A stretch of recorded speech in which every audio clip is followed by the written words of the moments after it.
Hello my dear students, start करते हैं physics पढ़ना। 2 दिन से 11th क्लास की वीडियो नहीं पढ़ी थी। एक्चुअली समय नहीं मिल रहा था और आप लोग इतना पढ़ने में इंटरेस्ट दिखाते नहीं हैं कि डिमांड हो जाए मेरे ऊपर, नई सर वीडियो बना के डालिए। आइए स्टार्ट करते हैं पढ़ना। आज हम लोग पढ़ेंगे measurement of time. Okay, measurement of time, समय का मापन। ठीक है, समय का मापन, measurement of time, measurement of time, what we study about it. हम क्या पढ़ेंगे इसके बारे में, आइए आपको समझाते हैं मेजरमेंट ऑफ टाइम का क्या तात्पर्य है। जैसे एक जनरल सी बात हम आपसे अमूमन करते हैं कि समय मापन के लिए हम लोग जनरली वॉच को यूज करते हैं, घड़ी का उपयोग करते हैं टाइम को मेजर करने के लिए। वैसे घड़ी क्या हो सकता है, कौन सी चीज घड़ी हो सकती है? तो आपसे सिंपली कहें, ऐसी कोई भी घटना जो एक डेफिनेट टाइम गैप के बाद खुद को रिपीट करे। ऐसी कोई भी चीज जो एक डेफिनेट टाइम गैप के बाद खुद को रिपीट करे, हम उसको घड़ी कह सकते हैं। Okay, after a definite time gap it will repeats to itself. अगर कोई चीज एक डेफिनेट टाइम के बाद खुद को रिपीट करे तो हम उसको घड़ी कह सकते हैं, या ये कह सकते हैं कि वो घड़ी का कार्य कर रही है, भले हम उसको घड़ी ना कहें। ऐसे एग्जाम्पल अगर दें, जैसे हमारी अर्थ जो है वो घूर्णन कर रही है, ऐसे घूम रही है अपनी अक्ष के परिता, अपने एक्सिस के अराउंड हमारी पृथ्वी क्या कर रही है बेटा, रोटेट कर रही है। ठीक है ना। और उसके बाद अगर एक सही बात कहें तो सन के चारों ओर हमारी अर्थ क्या लगा रही है, परिक्रमण कर रही है, चक्कर लगा रही है। सूर्य के चारों ओर हमारी पृथ्वी क्या लगा रही है, परिक्रमण लगा रही है। इसके अलावा ये सारी चीजें मैं बताऊं एक डेफिनेट टाइम गैप के बाद खुद को रिपीट करती हैं। जैसे अर्थ एक डेफिनेट टाइम के बाद अपने आप को फिर से अपने अक्ष पर घुमाना क्या कर देती है, शुरू कर देती है। जैसे मैं आपके सामने हूं, मेरा चेहरा आपके सामने है, मैं 1 साइकिल कंप्लीट करने के बाद मेरा चेहरा एक बार आपके सामने फिर आ गया। फिर क्या हुआ, मान लीजिए कुछ समय लगा, फिर मैंने एक राउंड लगाया और फिर मेरा चेहरा आपके कहां आ गया, सामने आ गया। सो इस तरीके से हम आपसे क्या कहना चाहते हैं कि हर बार घूमने में, एक साइकिल कंप्लीट करने में मैं सेम टाइम लेता हूं। ठीक है ना। जैसे आप मंदिर की परिक्रमा करने जाते हैं कभी भी, तो आप मंदिर की गर्भगृह के चारों ओर जब आप चक्कर लगाते हैं तो फिर क्या हुआ, आपने कुछ समय लिया होगा, फिर अगला साइकिल लगाया, फिर उतना ही समय लिया। यानी हर एक साइकिल कंप्लीट करने के बाद आप पुनः मंदिर में भगवान की मूर्ति के कहाँ आ जाते हैं,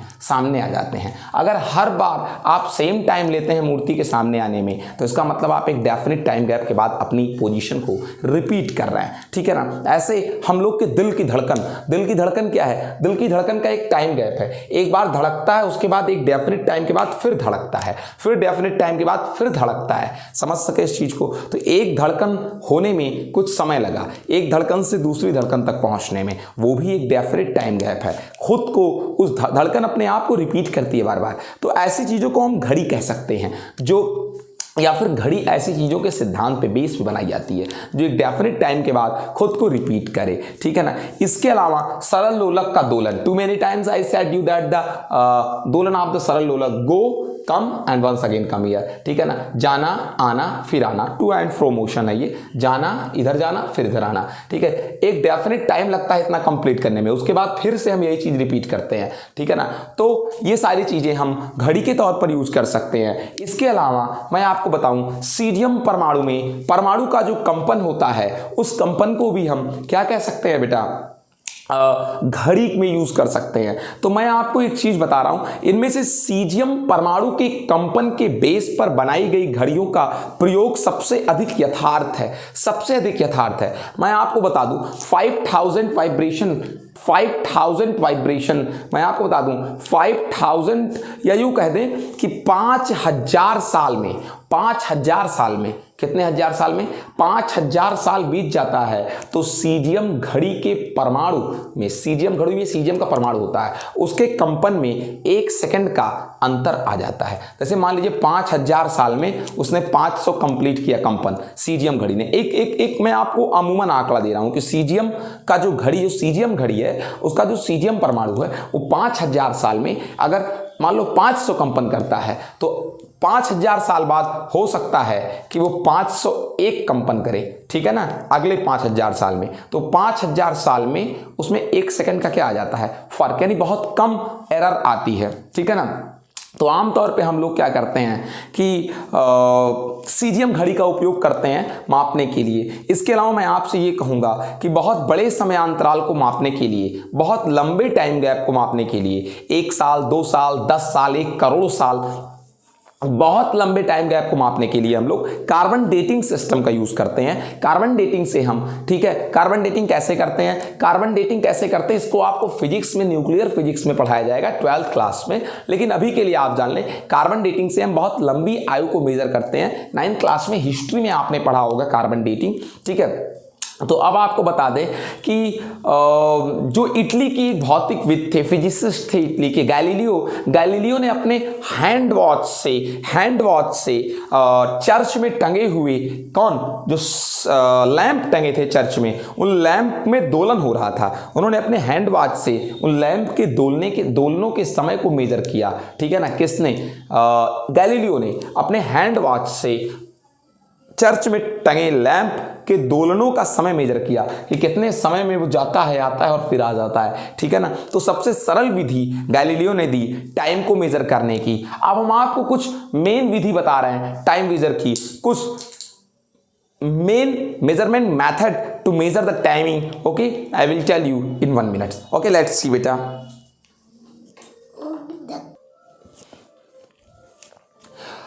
तो एक समय नापने की विधियों में एक विधि है बेटा सौर घड़ी। सौर घड़ी, सोलर क्लॉक से हम टाइम को मेजर करते हैं। आइए आपको बताते हैं, बहुत जनरली हल्का सा बताएंगे कि सोलर क्लॉक से हम लोग टाइम को कैसे मेजर करते हैं।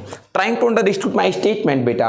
एक्चुअली हम आपको बता दें कि सोलर क्लॉक कैसे हम लोग इसको कॉन्सेप्ट में लेकर आते हैं, कैसे इसको कॉन्सेप्टाइज करते हैं। एक्चुअली सन, सूर्य के चारों ओर पृथ्वी क्या लगाती है, चक्कर लगाती है बेटा। और मैं आपको बताऊं कि सूर्य के चारों ओर पृथ्वी जब क्या लगाती है, चक्कर लगाती है, this is sun position and earth moves around the sun. और हमारी जो पृथ्वी है, जो अर्थ है, वो इस सन के चारों ओर क्या लगाती है, चक्कर लगाती है। और सन के चक्कर लगाने के साथ साथ हम ये भी आपसे कहेंगे कि पृथ्वी अपने अक्ष पर भी ऐसे ऐसे क्या करती रहती है, घूमती रहती है। अपने अक्ष पर भी घूमते घूमते घूमते घूमते तब सन के चारों ओर चक्कर लगाती है। तो मैं आपसे ये चीज कहना चाहता हूं बेटा कि पृथ्वी अपने अक्ष के परिता जब घूमती है, मतलब मेरा ये नाक आपके सामने, मैं एक चक्कर लगाकर फिर से मेरा नाक आपके सामने आ जाएगा, फिर अगला चक्कर लगाएगा, फिर मेरा नाक आपके कहां आ जाएगा, सामने आ जाएगा। तो फिर इस तरीके से एक साइकिल मैंने अपनी कंप्लीट की, ए आपके सामने आ गया ना बेटा, तो कितना समय लगा, कुछ समय लगा होगा। फिर मैं ऐसे घूमकर फिर मेरा नाक आपके सामने आ गया, कुछ समय लगा होगा। मैं आपको बता दूं कि इस तरीके से हम इसको पूरा एक दिन कहते हैं। जब मेरा नाक आपके सामने है, आपका मतलब आप सूर्य हैं और मेरा नाक पृथ्वी है, ये घूमते हुए फिर से आपके सामने आ गया, तो हम कहते हैं एक दिन क्या हो गया, कंप्लीट हो गए, ठीक है ना, 1 डे कंप्लीट। लेकिन पर डे ये थोड़ा चेंज हो जाता है, कभी 1 मिनट पहले, कभी 1 मिनट बाद, या यूं कह दें बहुत सेकंडों का अंतर, लेकिन थोड़ा सा अंतर पड़ जाता है। यानी एक्चुअली टाइम मेजरमेंट का ये मेथड बिल्कुल करेक्ट नहीं है। वैसे हम मान लीजिए अर्थ हैं, हम अर्थ हैं और सन का एक साइकिल कंप्लीट करते हैं, सन के चारों ओर ऐसे घूम के, तो ऐसा करने में हमको 1 ईयर लग जाता है बेटा, 1 वर्ष लग जाता है। लेकिन एक बार चक्कर कंप्लीट किए सन का, हम दोबारा जब चक्कर कंप्लीट किए तो दोनों टाइमिंग में थोड़ा सा डिफरेंस आ जाता है। So this is not a proper method to measure the timing. Okay, अब हम लोग दूसरे मेथड का यूज करते हैं। दूसरी विधि क्या है, quartz crystal method. What is बेटा, क्वार्ट्ज क्रिस्टल मेथड। इसमें क्या कहते हैं, क्वार्ट्ज क्रिस्टल घड़ी इसका नाम है, क्वार्ट्ज क्रिस्टल क्लॉक। एक्चुअली होता क्या चीज है, क्वार्ट्ज क्रिस्टल क्लॉक जो है वो दाब वैद्युत प्रभाव पर आधारित टाइम मेजरमेंट का इंस्ट्रूमेंट है। किसके आधार पर, दाब वैद्युत प्रभाव। क्वार्ट्ज क्रिस्टल क्लॉक जो है, क्वार्ट्ज क्रिस्टल क्लॉक,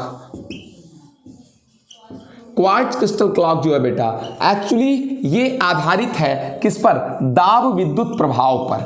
दाब विद्युत प्रभाव क्या चीज है, इनको बेटा हम कहते हैं प्रेशर इलेक्ट्रिक इफेक्ट, ये इस पर बेस्ड है। तो what is pressure electric effect? तो प्रेशर इलेक्ट्रिक इफेक्ट एक्चुअली क्या है मैं आपको बता देता हूं, हल्का सा बताऊंगा कि क्वार्ट्ज क्रिस्टल अगर है ये, तो क्वार्ट्ज क्रिस्टल की अपोजिट सरफेस पर, सामने आमने के सरफेस पर प्रेशर लगाइए, इसको दाब दीजिए दोनों तरफ से, और उसके बाद जो ये वाले साइड होंगे बेटा, ये वाले जो साइड होंगे, अगर आप इसमें एक वोल्ट मीटर लगा दें, क्या लगा दें बेटा?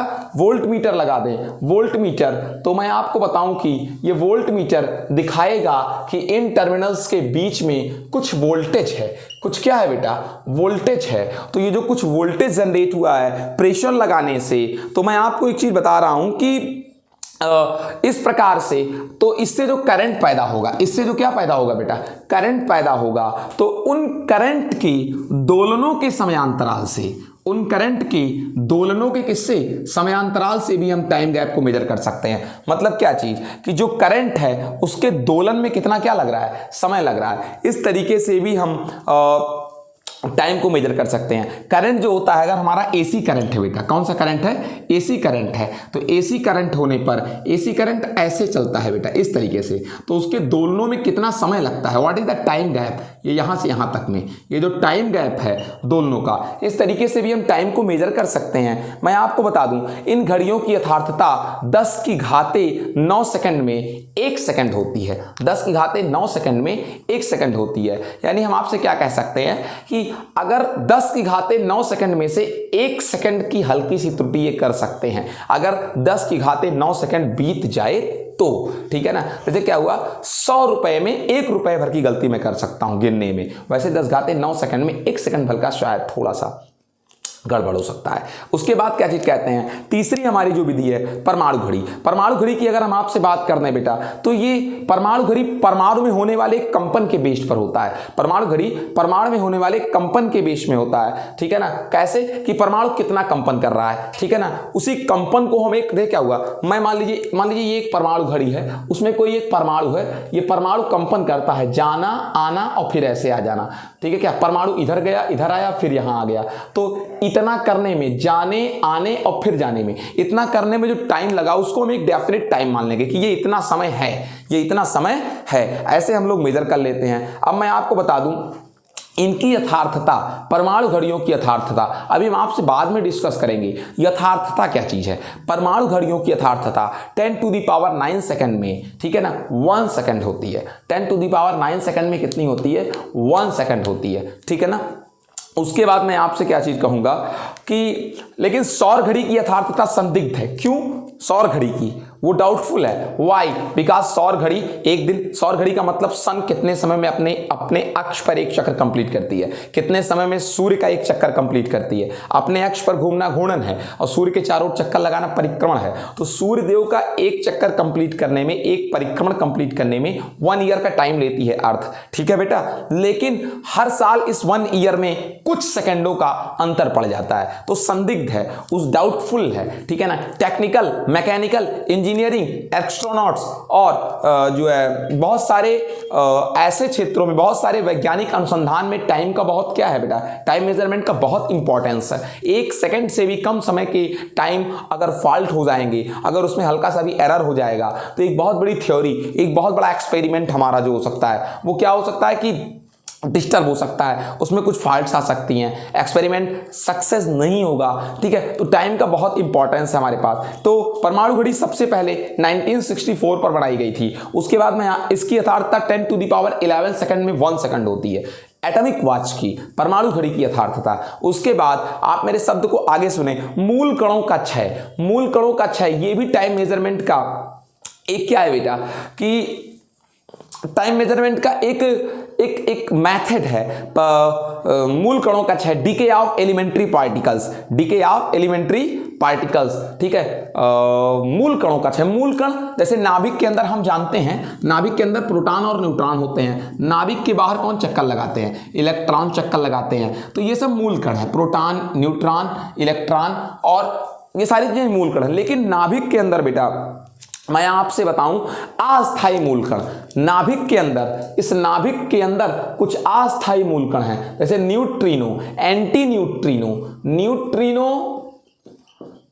एंटी न्यूट्रिनो, ठीक है। ये सारी चीजें, न्यूट्रिनो, एंटी न्यूट्रिनो, ठीक है ना, ये सब परमाणु के अंदर अस्थायी कण है। बीटा कण परमाणु के अंदर ये सब अस्थायी मौलिक कण हैं। मैं आपको इनके बारे में बता दूं बेटा कि इनका अर्धायुकाल, अर्धायुकाल क्या चीज होता है आप जान जाएंगे, ठीक है ना, आप जान जाएंगे, लेकिन थोड़ा समय लगेगा। तो इनका अर्धायुकाल मतलब इनके पूरे जीवन का आधा समय, आप बस मोटी मोटा मान लें एक जनरली अर्धायुकाल का मतलब कि ये अपने पूरे जीवन काल का आधा समय, इनका अर्धायुकाल, इनकी जो हाफ ईयर एज होती है मैं बता दूं वो 10 की घाते -16 सेकंड से 10 की घाते -24 सेकंड होती है, ठीक है ना, 10 की घाते -16 सेकंड से 10 की घाते -24 सेकंड होते हैं। अगर कोई मूल कण कितने समय में क्षय हो गया, कोई मूल कण कितने समय में क्षय हो गया, कोई मूल कण कितने समय में नष्ट हो गया, अगर इस टाइम को मेजर किया जाए कि कोई मूल कण कितने समय में नष्ट हो गया या क्षय हो गया,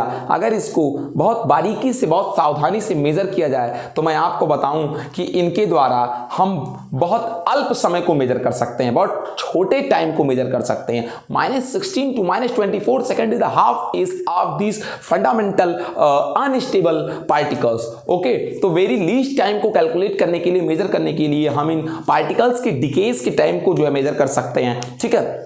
अब देखिए आखिरी है radio active dating, carbon dating method. Carbon dating बहुत बड़ी एज को क्या करती है बेटा, मेजर करती है। मैं आपको बता दूं कुछ पदार्थ हैं जिनके नाभिक का स्वतः विघटन होता रहता है, जिसके नाभिक का स्वतः विघटन होता रहता है, और उन नाभिक के विघटन होने में लगा जो क्या है बेटा समय है, हम उसी समय को मेजर करते हैं। अब आपको बता दें कि इनसे हम 10⁻17 सेकंड 10⁻17 सेकंड जैसे बहुत लंबे समय को मेजर कर सकते हैं, ठीक है ना।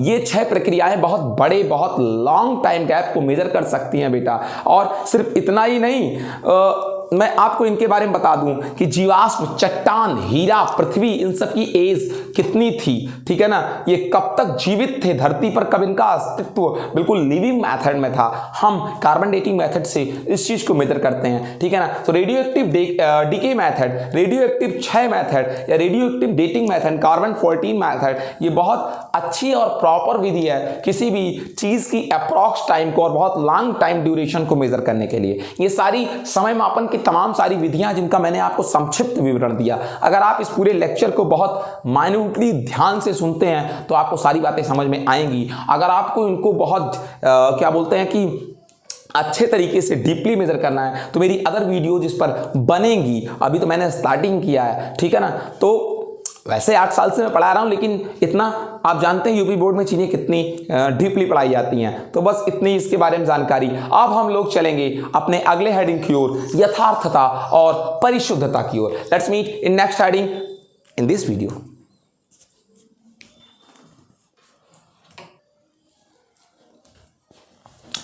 तो अब देखते हैं नेक्स्ट टॉपिक, यथार्थता क्या चीज है और परिशुद्धता क्या चीज है। यथार्थता मतलब एक्यूरेसी और मापक यंत्रों की परिशुद्धता। मापक यंत्रों की परिशुद्धता क्या है, अभी इस चीज को बताते हैं। इसको बोलते हैं precision of measuring instrument. Actually general meaning में आप किसी से यथार्थता शब्द कहें या परिशुद्धता शब्द कहें, आम आदमी समझता है कि दोनों के मतलब एक ही हैं, वही यथार्थ है, वही परिशुद्ध है। लेकिन तकनीकी तौर पर ये दोनों वर्ड्स, टेक्निकल लेवल पर ये दोनों वर्ड्स डिफरेंस है।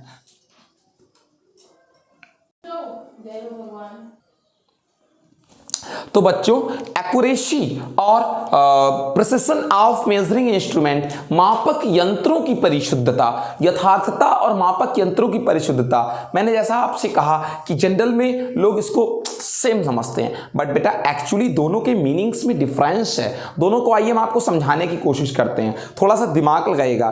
क्या चीज है यथार्थता और क्या चीज है परिशुद्धता। मैं आपको बताऊं इन दोनों का दो भिन्न भिन्न परिस्थितियों में प्रयोग करते हैं।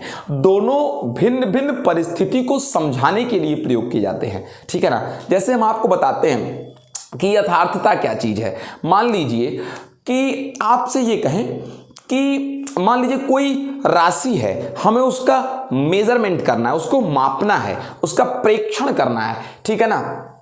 तो प्रेक्षण करना है तो किसी राशि का, जैसे हमने मान लीजिए ये एक लेंथ है, हमें इसका लेंथ मेजर करना है, मेजर करना है, मापना है, इसकी लंबाई मापनी है हमको, ठीक है ना। तो हम इसकी बहुत सारी माप लेंगे बेटा, बहुत सारी माप लेंगे, बहुत सारी माप। अब जब हम इसकी बहुत सारी माप लेंगे बेटा, तो इसकी बहुत सारी माप लेने पर जो प्रेक्षण मापने पर जो माप आएगा, लंबाई आएगी, जैसे 10 सेंटीमीटर है, कितने सेंटीमीटर है, 10 सेंटीमीटर है, तो मापने पर मान लीजिए मैंने मापा तो इसकी लंबाई आई 10.1, ठीक है ना, 10.1। कुछ लंबाई इसकी आई 9.92, ठीक है बेटा, कुछ आई 9.91, ठीक है ना।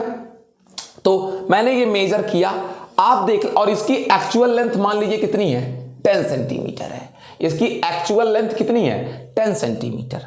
तो मैं आपको बताऊं, इसकी ये माप सबसे यथार्थ है, यथार्थ सबसे ज्यादा है, सबसे ज्यादा यथार्थ। यथार्थ क्यों है? क्योंकि ये बिल्कुल समीप है वास्तविक मान के।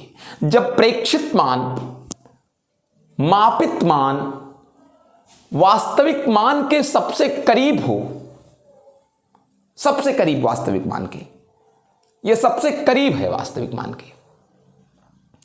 ठीक है बेटा। ये मान यथार्थ है बेटा, ये मान क्या चीज है, यथार्थ है। तो जब, जैसे ये देख लीजिए, जैसे मान लीजिए एक टारगेट है, मुझे इसको हिट करना हो,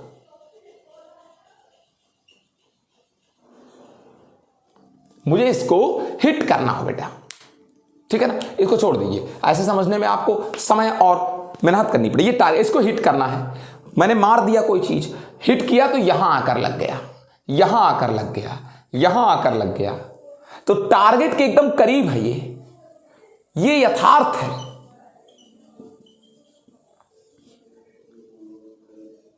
ठीक है ना। और बहुत सारी हिटिंग यहां आकर लगी, 5 1 2 3 4 5 बार हिट किए तो एकदम यहां लग गया। ये यद्यपि टारगेट के पास तो नहीं है, समीप तो नहीं है टारगेट के, लेकिन एक दूसरे के बिल्कुल समीप हैं। ये परिशुद्ध मान है इसका।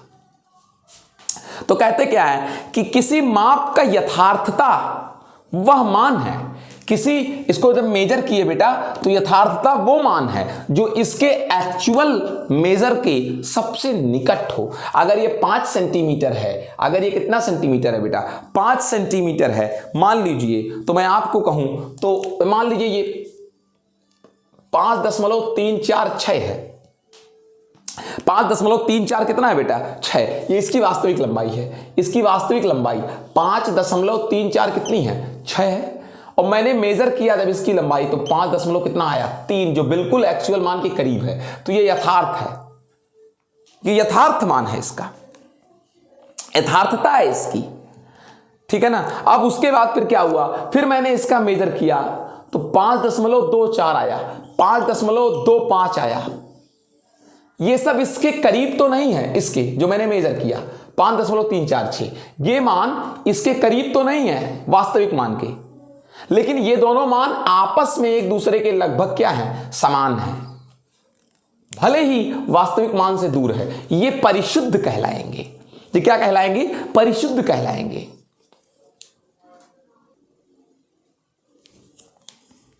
तो यथार्थता बताती है कि मापित मान वास्तविक मान के कितना करीब है, और परिशुद्धता बताती है कि राशि किस विभेदन तक, किस रिजोल्यूशन तक, किस सीमा तक मापी गई है, किस लिमिट तक मापी गई है। परिशुद्धता यह बताती है किस लिमिट तक मापी गई है।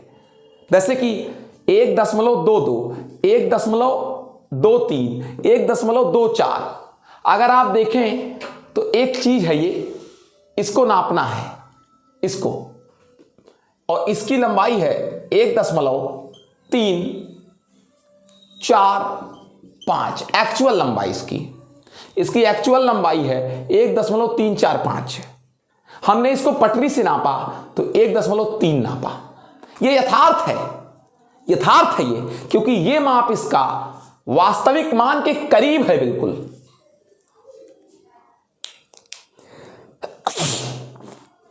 ये मान इसका वास्तविक मान के करीब है तो ये यथार्थता है। लेकिन अगर इसी की लंबाई 1.22 नापे तो क्या इसके करीब है? बिल्कुल नहीं है। 1.23 क्या इसके करीब है? बिल्कुल नहीं है। 1.24 क्या ये इसके करीब है? बिल्कुल नहीं है। लेकिन ये परिशुद्ध है, ये परिशुद्ध है। जब सारे प्रेक्षण, सारे मान एक दूसरे के समीप हो, 2, 1.23 ये सब एक दूसरे के समीप है, यद्यपि वास्तविक मान के समीप नहीं है, तो ये परिशुद्ध मान है। ये यंत्र की परिशुद्धता बताते हैं कि यंत्र किस लिमिट तक नाप रहा है। ये देखो, ये दशमलव के बाद 1 अंक तक नापा है, यहां दशमलव के बाद कई अंक तक नापा गया है? 2 अंक तक नापा गया है। What is the resolution? विभेदन सीमा क्या है? किस लिमिट तक आप नाप सकते हो? आपकी लिमिट क्या है मेजर करने की? यह परिशुद्धता बताती है। समझ सके इस चीज को ना?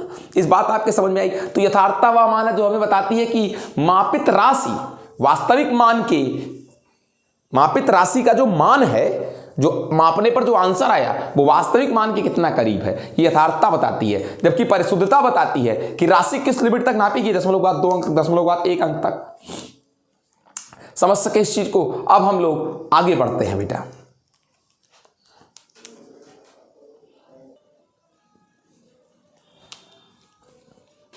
डियर स्टूडेंट्स, अब हम लोग इसमें ये देखेंगे त्रुटि क्या चीज है। अगर आगे बढ़ें इस टॉपिक्स में, इस चैप्टर में, तो त्रुटि क्या चीज है, एरर्स क्या चीज होता है, वो भी मापन में त्रुटि, मेजरमेंट में त्रुटि क्या है। तो सबसे पहले हम आपसे एक चीज कह दें, माप में जो अनिश्चितता है, अनडेफिनिटी है, अनसर्टेनिटी है, उसी को हम त्रुटि कहते हैं। जरा इसको व्यापक स्तर पर ले सकते हैं, त्रुटि क्या चीज है हम आपको और डीपली बताते हैं। लेकिन अभी सिर्फ इतना जान लें कि किसी माप की अनिश्चितता ही त्रुटि है। अब आइए जरा सा आगे बढ़ते हैं।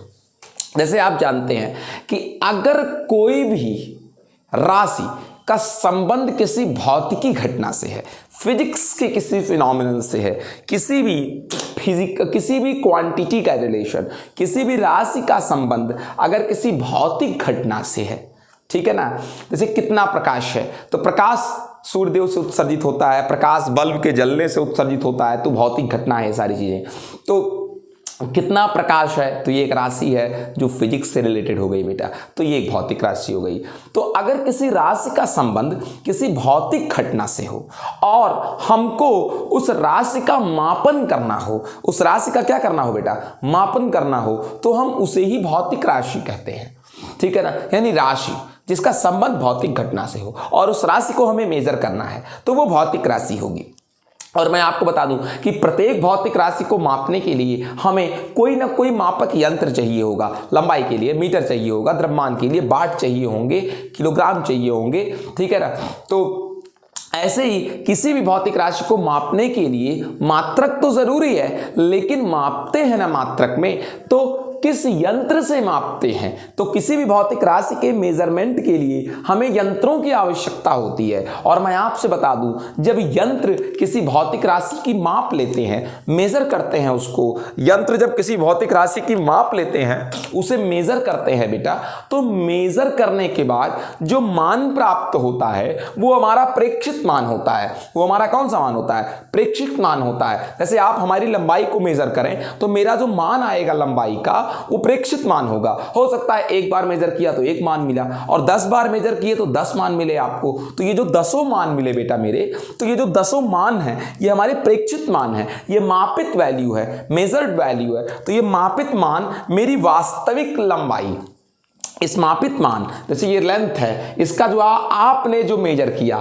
वो मापित मान है या वो प्रेक्षित मान है बेटा, ठीक है ना। और मैं आपसे कहूं, इस प्रेक्षित मान का इस एक्चुअल लेंथ से जो डिफरेंस होगा, इसका कोई ना कोई एक्चुअल लेंथ होगा, 5 मीटर 7 मीटर, तो इस प्रेक्षित मान का उस एक्चुअल वैल्यू से, सैद्धांतिक वैल्यू से, सैद्धांतिक मान से, या फिर यूं कहे प्रामाणिक मान से जो अंतर है, मतलब आप किसी राशि को अगर मापते हैं हैं तो मापन में प्राप्त जो रिजल्ट आया, यानी जो हमारा प्रेक्षित मान आया, जो मापित मान आया, वो एक्चुअल वैल्यू से, प्रामाणिक मान से, या फिर यूं कहें सैद्धांतिक मान से जो होना चाहिए उससे अगर थोड़े डिफरेंस पर है तो इसी अंतर को हम क्या कहते हैं? त्रुटि कहते हैं। यानी किसी भौतिक राशि के मापन से प्राप्त मान यदि प्रामाणिक अथवा सैद्धांतिक मान से कुछ विचलन प्रदर्शित करता है, अंतर प्रदर्शित करता है, तो इसे हम क्या कहते हैं? त्रुटि कहते हैं।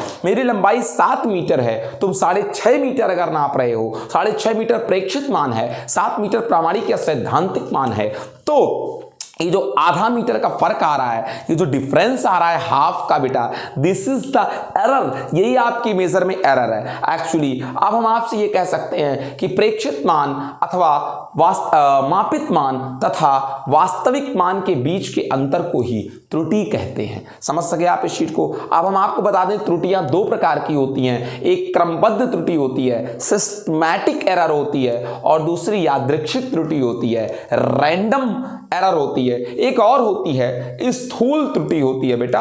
तो मैं आपको उसमें बहुत डीप नहीं ले जाऊंगा, जनरली स्थूल त्रुटि थोड़ी देर में अभी मैं आपको लेक्चर में बता दूंगा, लेकिन कुल 3 प्रकार के एरर्स पॉसिबल है बेटा। कौन कौन से? एक सिस्टमैटिक एरर, क्रमबद्ध त्रुटि, दूसरा कौन सा बेटा? उसको बोलते हैं यादृच्छिक त्रुटि, रैंडम एरर। ठीक है ना? दोनों को मैं डिटेल में आपको बताता हूं, क्या है क्रमबद्ध त्रुटि, क्या है यादृच्छिक त्रुटि, रैंडम एरर। देखिए बेटा, क्या चीज है क्रमबद्ध त्रुटि, क्या है सिस्टमैटिक त्रुटि? कहते हैं एक ऐसी त्रुटि जो किसी प्रयोग में नियमित रूप से पाई जाती है। ठीक है ना? एक ऐसी एरर है ये कि जब हम कोई प्रयोग कर रहे होते हैं तो ये एरर नियमित रूप से बनी रहती है, अनियमित रूप से नहीं। जैसे हम लेंथ को मेजर कर रहे हैं तो लेंथ हर बार 0.2 सेंटीमीटर ही गड़बड़ाए, हर बार लेंथ 0.2 सेंटीमीटर ही गड़बड़ाए, 0.3 नहीं, कभी 0.5 नहीं, कभी 0.6 नहीं, नियमित रूप से जो त्रुटि होती है बेटा। और ये त्रुटियां जो होती हैं अगर चाहा जाए तो इनको रिड्यूस किया जा सके एक डेफिनेट रूल से या किसी नियामक से, किसी तरीके से इन त्रुटियों को, इन एरर्स को अगर रिड्यूस किया जाए, जैसे शून्यांक त्रुटि होता है वर्नियर कैलिपर्स में, उसको आप सिस्टम से खत्म कर सकते हैं, शून्यांक त्रुटि को विधि से, रूल्स से। मैं आपको बताऊं कि जैसे मान लीजिए कि कोई नियम है, हमको पता लग रहा है कि 2 सेंटीमीटर का फर्क हर बार आ जा रहा है, तो ये वो नियम है जिसके तहत एरर हो रही है। और मैं आपको बता दूं इनका पूरी तरीके से निराकरण संभव है। ऐसी त्रुटियों को ही हम क्या कहते हैं? क्रमबद्ध त्रुटियां कहते हैं। यानी कि जब किसी प्रयोग में नियमित रूप से कोई त्रुटि होती है और अगर उसका पता लग जाए तो हम नियम अथवा नियामक के द्वारा उस पर पूरी तरीके से नियंत्रण पा सकते हैं, उस त्रुटि को निराकरित कर सकते हैं, उसको पूरी तरीके से रिड्यूस किया जा सकता है। ऐसी त्रुटियां क्या कहलाती हैं बेटा? क्रमबद्ध त्रुटियां कहलाती हैं, सिस्टमैटिक एरर्स कहलाती हैं। ये मुख्य रूप से बेटा 3 प्रकार के होते हैं, या फिर यूं कहें कि किन कारणों से ये सिस्टमैटिक एरर्स होते हैं, वो रिसोर्सेस कौन है, वो सोर्सेस कौन है, वो रीजंस क्या हैं, वो what is that cause to which this errors possible generates creates, वो एरर्स कौन से हैं? उन एरर्स, जैसे क्यों हुआ ये नियमित त्रुटि, एक नियम से हर बार क्यों डिफरेंस आ रहा है एक्चुअल वैल्यू से जो हम मेजर कर रहे हैं वैल्यू उसमें? इसका पहला कारण यंत्रगत त्रुटियां हैं। इंस्ट्रूमेंटल एरर्स क्या है? इंस्ट्रूमेंटल एरर क्या है? अपर्याप्त अभिकल्पना। तात्पर्य क्या है इस चीज का? जैसे जिस यंत्र से, जैसे कि क्यों हुआ ये नियमित त्रुटि, इसका एक कारण है इंस्ट्रूमेंटल एरर, यंत्रगत त्रुटियां। हम जिस यंत्र से मेजर कर रहे हैं, ठीक है ना, हम जिस यंत्र से क्या कर रहे हैं बेटा? मेजर कर रहे हैं, अगर उस यंत्र से जिससे हम मेजर कर रहे हैं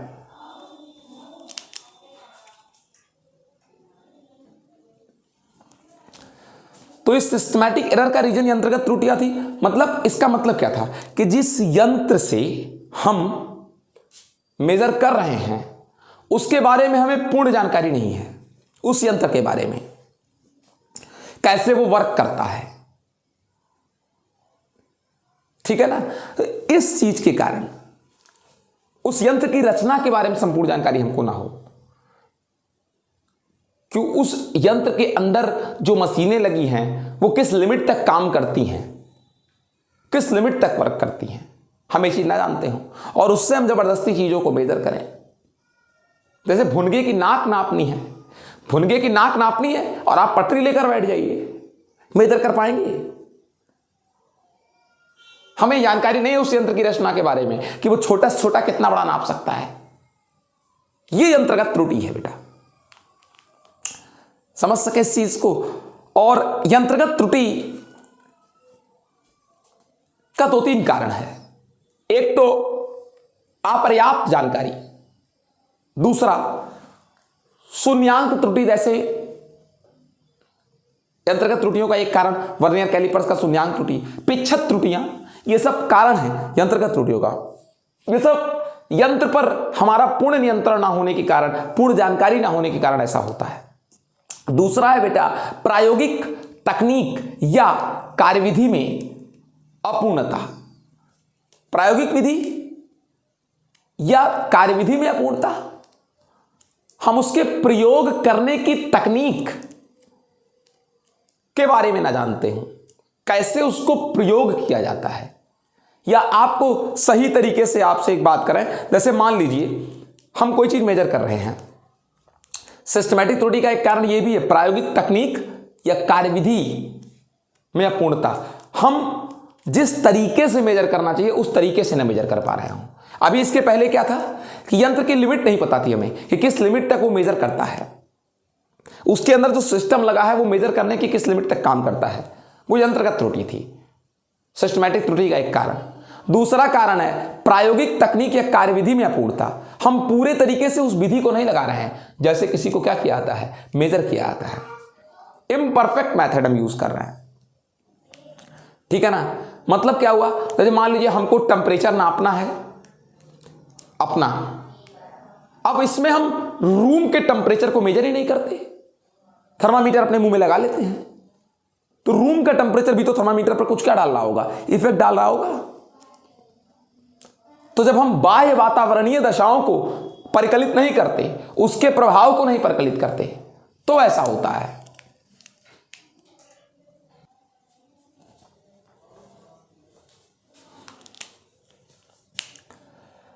ये हो गई आपकी बेटा प्रायोगिक तकनीक या कार्यविधि में अपूर्णता। कार्यविधि कहती है कि आप वातावरणीय दशाओं को हटाओ, उसके बाद मेजर करो।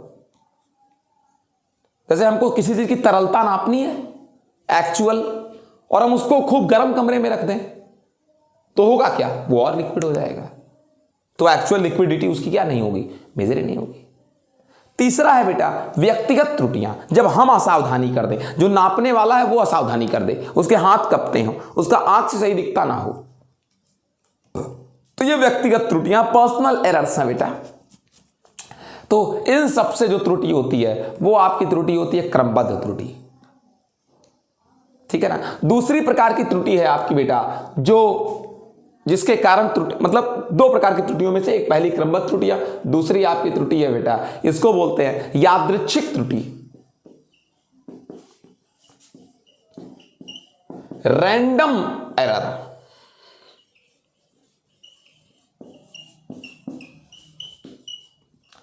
क्या चीज है रैंडम एरर? ये एक ऐसी त्रुटि है जिसके स्रोत का हमें जानकारी नहीं है, क्यों हुआ ये त्रुटि, यादृच्छिक त्रुटि, ठीक है ना। इनको आकस्मिक त्रुटि भी कहते हैं, हमें इनके बारे में जानकारी नहीं हो रही ये क्यों हो रही हैं। कभी कभी तो ये हमारी लापरवाही से हो जाती हैं, ये भी बिल्कुल इसी तरीके व्यक्तिगत त्रुटियों के तरीके। और कभी कभी वातावरणीय दशाओं में एकाएक परिवर्तन हो जाए, एकाएक अप्रत्याशित रूप से, तो ये त्रुटियां आ जाती हैं, ठीक है ना। तो बहरहाल इनको हम कैसे खत्म कर सकते हैं, हम एक ही चीज को कई बार मेजर करेंगे, एक ही चीज का कई बार क्या करेंगे, मेजरमेंट करेंगे।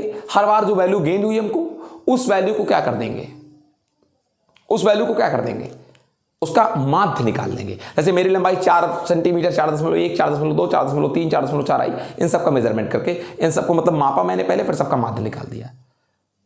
तो यादृच्छिक त्रुटि का तो हमें स्रोत ही नहीं पता होता, कभी कभी पता होता है तो मान लो उसको सुधार देंगे, और कभी कभी नहीं पता होता तो क्या करेंगे, कहां से आई है त्रुटि, तो कई बार मेजरमेंट करेंगे, और कई बार मेजर करने के बाद उन सभी मेजर्स का क्या निकाल लेंगे, अरिथमेटिक मीन, समांतर माध्य निकाल देंगे। ये है बेटा आपकी यादृच्छिक त्रुटियों को रिड्यूस करना। अब हम लोग इसके बाद एक चीज मैं आपको और बताऊंगा, यथार्थता और परिशुद्धता के बारे में कुछ और बातें हैं जो मैं आपसे कहना चाहता हूं। यथार्थता और परिशुद्धता के बारे में, यथार्थता और परिशुद्धता के बारे में और बातें क्या चीज हैं, जैसे क्या चीज कहें कि यथार्थता और परिशुद्धता के बारे में कि किसी भी मापक यंत्र की जो यथार्थता है वो अन्य कारकों की तुलना में उस यंत्र में विद्यमान उसकी क्रमबद्ध त्रुटियों पर डिपेंड करती है। क्रमबद्ध त्रुटियों का मतलब क्या चीज है, बताया तो आपको, यंत्रगत त्रुटियां, तकनीकी त्रुटि, और एक कौन सी, व्यक्तिगत त्रुटि। यथार्थता किसी भी मापक यंत्र की यथार्थता इस बात पर डिपेंड करती है। अगर आप क्रमबद्ध त्रुटि को रिड्यूस कर दें, क्रमबद्ध त्रुटि मतलब यंत्र से होने वाली त्रुटि, तकनीकी अज्ञानता के कारण होने वाली त्रुटि, और तीसरा व्यक्तिगत त्रुटि, अगर आप इन त्रुटियों को रिड्यूस कर दें तो आप किसी भी भौतिक राशि को मापने में यथार्थ मान प्राप्त करेंगे, मतलब एक्चुअल मान के बिल्कुल करीब मान प्राप्त करेंगे। समझ सके इस चीज को। तो यथार्थता को हम कैसे प्राप्त कर सकते हैं, अंशांकन के द्वारा, बार बार मेजरमेंट लेकर के हम यथार्थता को बढ़ा सकते हैं। समझ सके इस चीज को। तो ये बात रह गई, रिकैलिब्रेशन इसको बोलते हैं, बार बार मापन करके हम किसी चीज की यथार्थता क्या कर सकते हैं, बढ़ा सकते हैं।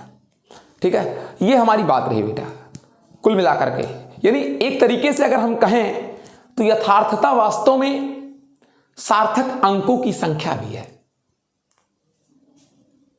सार्थक अंकों की संख्या का भी बोध कराती है। कौन, यथार्थता। समझ सके इस चीज को। तो ये कुल मिलाकर मैटर रहा।